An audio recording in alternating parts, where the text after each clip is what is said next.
Hello everyone, Dan Dog Crypto. As you can see, Pzen, the price is irrelevant at this time. It's day 74. The key thing is to accumulate dollar cost average. You're early in the journey of Pzen. Pzen, the economy, it's still in the distribution phase. The key thing with Pzen is during these uncertain times. So what happens is we have peaks and bust cycles. So right now, in theory, we're in a bear cycle. We had the governments of the world interact with central banks, and in the United States, we had the Federal Reserve, which printed an enormous amount of money during COVID. But based on what I'm seeing, where we have alliances that have been formed that are causing difficulty in the supply chain. So printing money in this economic time, certainly anytime you do that, you're going to cause massive inflation. Pzen is the ERC20 token, which is on day 74. So here we don't have large whales. There's 2,300 holders. So it's still early in the journey as the distribution phase occurs. Pzen being an economic economy, which the code identifies what Pzen does. So the code with the 2% redistribution becomes a income producing asset, which is key. So you want to be able to utilize your time in producing an income that is being generated, and the Web3 engineered design of ERC20, the code, which has been audited, which is immutable and it cannot be stopped. So this code that now operates, creating a pay-it-forward redistribution, which becomes a redistribution economy that all who interact. So this economy, as soon as your self-custody wallet holds the Pzen, it automatically becomes an income producing. So the economic economy, the code identifies and it states that it has the ability to produce work. So now your wallet, which is identified because Pzen is an Ethereum-based ERC20 token, which uses the Ethereum virtual machine to give it an identity or a deeded asset. So it becomes an ownership asset. So now on all redistribution, we receive the 2%. Also with the burn that occurs, this burn function that happens with Pzen, it becomes a deflationary over time. But we have to be able to create income while we work, while we sleep, because the strategy ends up being that 97% of the population give up their time. So their time that they give up is they're actually working. So they have not figured a way that they can generate their income by an asset or assets. So you have to figure a way to have assets work for you. So investing, so 3% of the population earn this whole investing and earning money while they sleep. These assets are so important to be able to generate an income, because yes, you can learn more skills, but your time is of essence. So the key thing ends up being, how do we acquire wealth and multiply our source of income? So with Pzen being an early opportunity, what it really creates is a cooperative ownership asset. Well, in theory, it's a digital asset, but you can also utilize it as an income producing, as if it were a business, where someone is a owner or a cooperative owner that they introduce and share the benefits of Pzen, because the percentage of ownership of Pzen actually represents now a yield. But as soon as someone gets introduced to Pzen, the redistribution then benefits all. So the key thing is that someone can utilize Pzen, use skills that they have to onboard and introduce others. So the key thing is that you want to continually create passive income. But this passive income that is created now multiplies because you put in your time, energy, and now you have your money and you've begun because you've taken a position. Well, now you can earn an income, and utilizing all your skills, you can market Pzen, you can introduce, you can do small groups. Well, the reason you want to do this is because you're generating an income, and as you generate this income and create passive income, it's becoming a productivity engine. So you're earning naturally. So your time and effort should be utilized to introduce the benefits of the Pzen economy, because you are able to generate an income off of it, but also assist others in these difficult economic times, which we have peaks and valleys. But now what happens at this point? The uncertainty in the markets. Well, as I've been stating, we have certain events that have been going on. So we want to be able to be in an asset that creates income. Well, our time and our effort should be utilized to introduce others to the opportunity that Pzen offers. So we need to continually share the truth about Pzen and what opportunity it has. So the time, money, and return. Well, passively, you need time over time, and then your money that's going to generate your income, which naturally occurs because now what happens is you're investing your labor to introduce and share the benefits that is generating a income because you're cooperatively working together. But these uncertain times and what is happening, we have to know that there's an economic war that's going on. We have leaders throughout the world that have been disrupting and changing things. Just like I had stated, that you'll own nothing and be happy. This is an alliance that truly has been formed. I'm going to share this with you so you can take a closer look to understand what is really happening.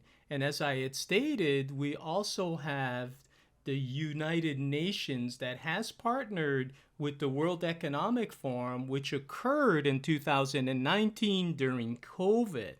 So now you have another alliance as well. But this is the truth right here. The World Economic Forum announced this goal that you'll own nothing years ago. But how do the world elite expect Americans ever to give up everything? We are the land of the free, land of spacious skies, purple mountains' majesties, from sea to shining sea. But we are also the land of land ownership. And they're trying to take that away or expect us to surrender? I don't think that's going to happen unless the progressive playbook is so thorough, so well planned, so detailed that we won't have a choice. Tonight, I expose that playbook. I'll show you how progressives have been eroding our financial freedom for centuries. And now, with unprecedented control over corporations, banks, the Federal Reserve, the progressive left isn't stopping anytime soon, even if it means putting us all through economic hell. But tonight, I'll show you that there is a way to stop their sinister plan. Tonight, Exit Ramp. How to fight the progressive road to serfdom. Hello, America.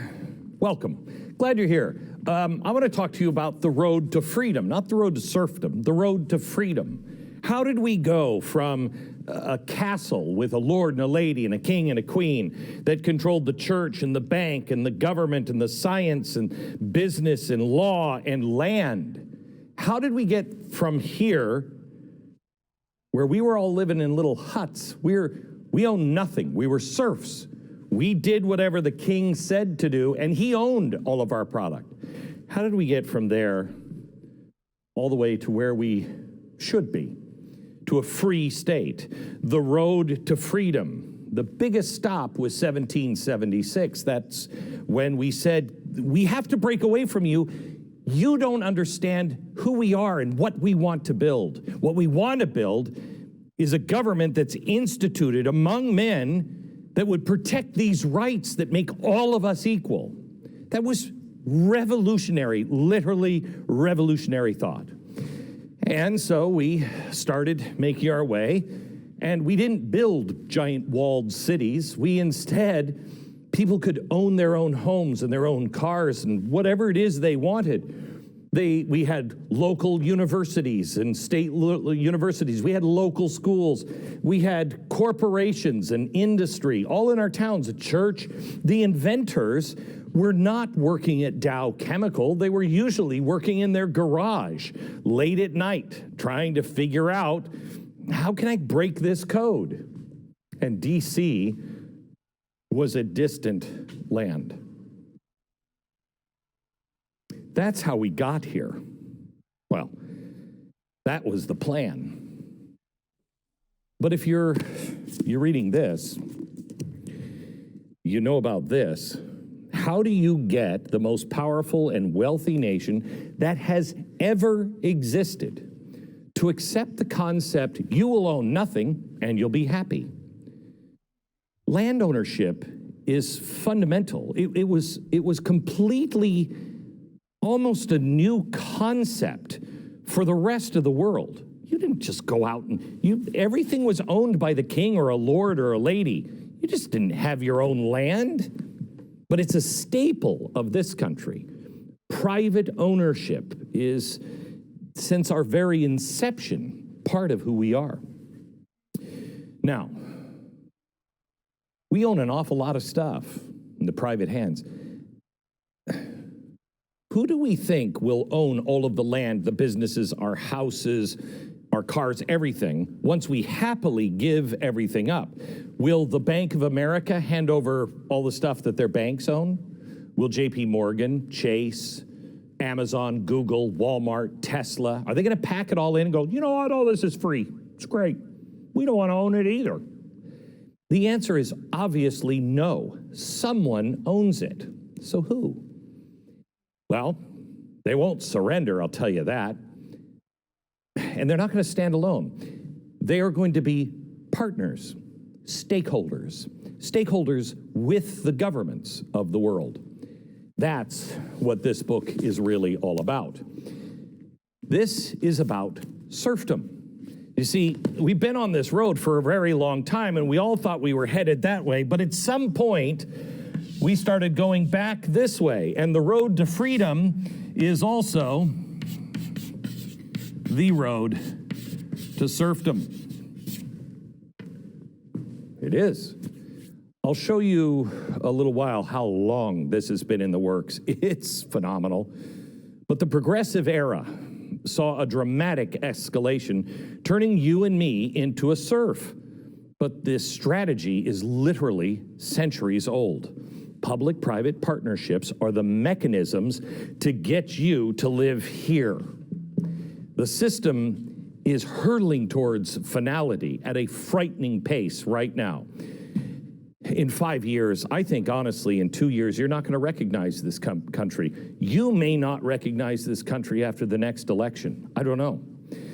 But it will be unrecognizable if we don't create a parallel system and get off this road. We have to have a stopgap, and tonight I will show you how to build it. But before I show you what we need and how to build what we need, we first have to recognize what they're doing.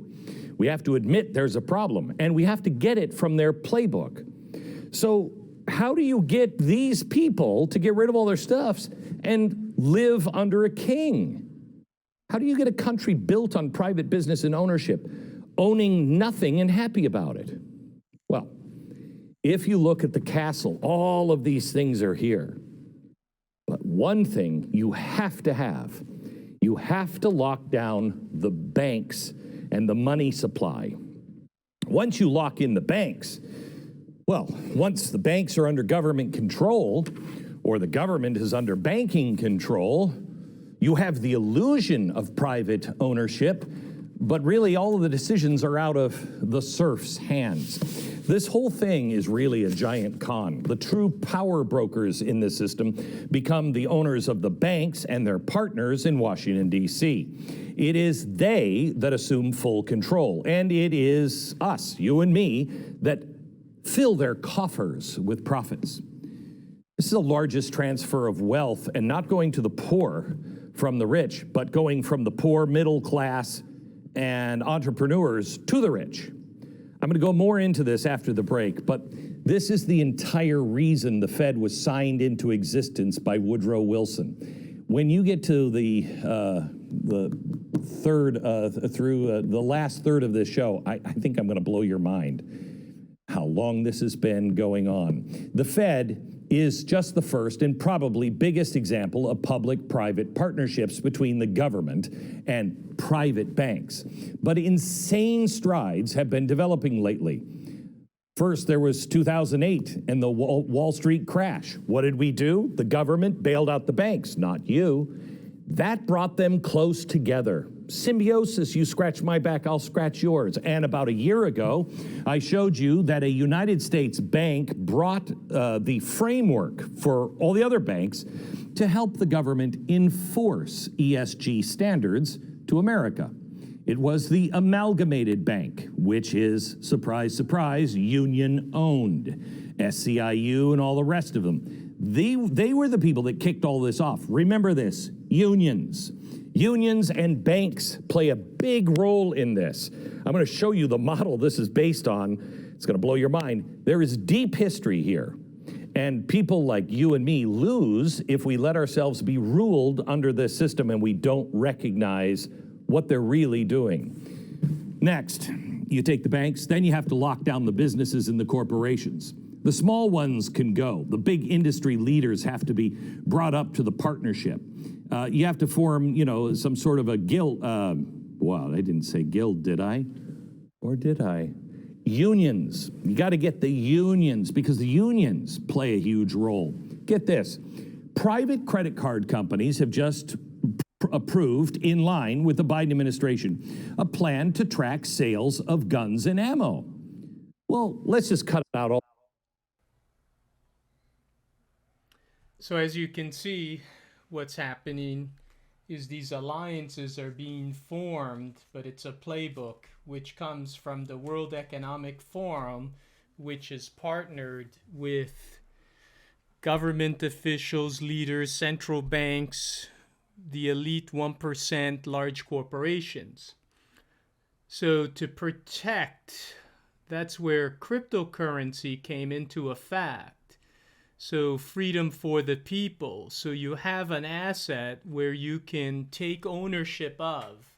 And this is a new economy. And that's why Pzen, if we truly understand the value and the importance of having ownership in a new economy where it's a wealth redistribution economy, Pzen gives us an opportunity to take ownership of a network. Yes, it's socially engineered, but it's a financial product that is a compounding, increasing yield based on your self-custody wallet, your present value, which is your ownership of the whole ecosystem.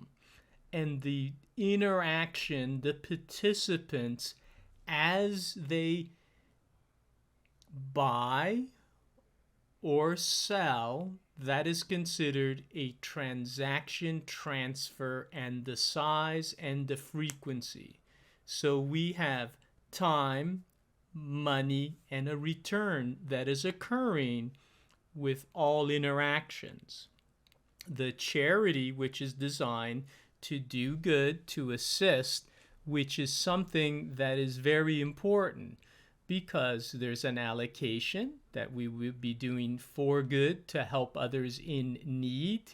So this charity now that is designed here with the whole system, all of a sudden now your 2% does good for others. So now the pay it forward is a distribution that is occurring that will always work because it's a transfer of ownership. Your EVM is identifying your wallet. So identifying, and you have a deeded record that you are the owner of the Pzen wealth redistribution network. So the key thing is anyone who participates and takes ownership of the asset, your time and your labor should be used to sharing the benefits of what Pzen does. So we have the power of 3. This multiplies dramatically. You introduce a friend. We all have a social network. And within that network, anyone else that you share it to, they share it to someone else. Why? Because of what is happening in the economy, what is definitely occurring, the disruptions across the global markets, the massive debt, the war in Ukraine. But is this a setup to create more of this government partnership with large corporations that control everything? So I support the Pulsechain initiative, which is freedom of speech and freedom to travel, which is very important, and we eagerly wait for Pulsechain. So Pzen will be copied over on Pulsechain. But we need to unite, because when you're united, you are stronger and certainly wealthier. When you are divided, you are weaker and you're poorer. We have to understand what is happening, because the elite and the 1% are coming into crypto, but the majority of the people don't understand crypto. So we have to educate them. But Pzen certainly is an early opportunity for an income producing asset. Your wallet, once you participate and take ownership, it's an ownership asset that has a compounding increasing yield. So over time, the percentage of your ownership based on the redistribution, the 2%, minus the burn that's creating a deflationary economy, a interactive redistribution economy, the value of Pzen naturally will go up. As every transaction transfer size, with size representing volume, it will naturally start increasing because there will be more interaction. The frequency now accelerates time, which is key. So anyone that has participated, anyone that has taken ownership of Pzen and understands it, share the opportunity because of the uncertainty in the market. Anyone who has listened to the value but has